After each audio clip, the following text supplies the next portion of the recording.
അനുദിന വിശുദ്ധർ ജൂലൈ 30 വിശുദ്ധ പീറ്റർ ക്രിസോലോഗസ്. ഏതാണ്ട് 400-ൽ ഇമോളയിലാണ് വിശുദ്ധൻ ജനിച്ചത്.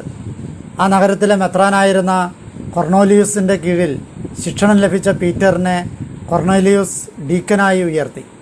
433-ൽ റാവന്നായിലെ മെത്രാപ്പോലീത്തയുടെ നിര്യാണത്തെ തുടർന്ന് അവിടുത്തെ പുരോഹിത വൃന്ദവും ജനങ്ങളും മെത്രാപ്പോലീത്തയുടെ പിൻഗാമിയെ തിരഞ്ഞെടുത്തതിന് ശേഷം സിക്സ്റ്റസ് മൂന്നാമൻ പാപ്പയിൽ നിന്നും തങ്ങളുടെ തെരഞ്ഞെടുപ്പിൻ്റെ ആധികാരികത നേടിത്തരുവാൻ കൊർണേലിയൂസിനോട് ആവശ്യപ്പെട്ടു. അതിനായി റോമിലേക്കുള്ള യാത്രയിൽ കൊർണേലിയൂസ് തൻ്റെ ഡീക്കനായ പീറ്ററിനെയും കൂടെ കൂട്ടി. പീറ്ററിനെ കണ്ടപ്പോൾ പുരോഹിതന്മാർ തിരഞ്ഞെടുത്ത മെത്രാപ്പോലീത്തയ്ക്ക് പകരമായി പാപ്പ അദ്ദേഹത്തെ റാവന്നായിലെ മെത്രാപ്പോലീത്തയായി തിരഞ്ഞെടുത്തു. അപ്രകാരം പീറ്റർ മെത്രാപ്പോലീത്തയായി അഭിഷിക്തനായി. ആദ്യമൊക്കെ മനസ്സില്ലാ മനസ്സോടെയായിരുന്നു പുരോഹിതരും ജനങ്ങളും പീറ്ററിനെ അംഗീകരിച്ചത്.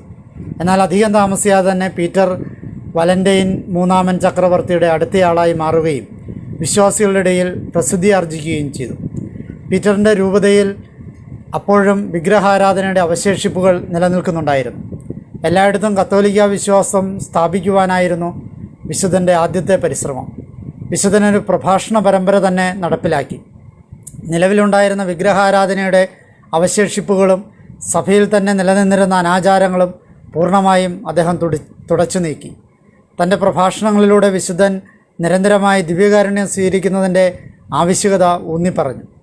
സാത്താനൊപ്പം ചരിക്കുവാൻ ആഗ്രഹിക്കുന്നവൻ ക്രിസ്തുവിനൊപ്പം ആനന്ദിക്കുവാൻ കഴിയില്ല എന്ന പ്രസിദ്ധമായ വാക്യം വിശുദ്ധൻ പറഞ്ഞിട്ടുള്ളതായി കണക്കാക്കപ്പെടുന്നു. 5-ാം നൂറ്റാണ്ടിൽ റോമിന് പകരം റാവന്നയായിരുന്നു റോമൻ സാമ്രാജ്യത്തിൻ്റെ തലസ്ഥാനം.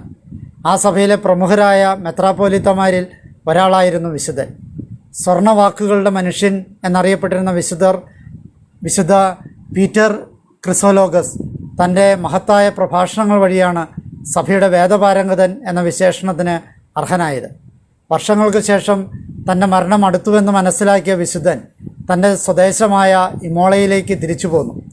തൻ്റെ പിൻഗാമിയെ വളരെ ശ്രദ്ധാപൂർവം തിരഞ്ഞെടുക്കണമെന്ന് നിർദ്ദേശിച്ചതിന് ശേഷം ഏതാണ്ട് 450-ൽ ഇമോളയിൽ വെച്ച് അദ്ദേഹം മരണമടഞ്ഞു.